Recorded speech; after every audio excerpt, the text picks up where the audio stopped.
سلام بچه، خوش اومدین به این ویدیو. اول میریم چوب میکنیم، بریم چوب بکنیم.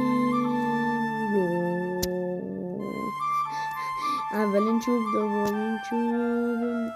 بچه برای اینکه شما راحت تر باشین اومدم به جایی که اون دایره یادتونه که میومد اونو من اومدم به جاش همون مثبت جاوا کردم تا شما راحت تر باشیم. و خیلی یادم رفت که غذا جونمو بیارم پایین.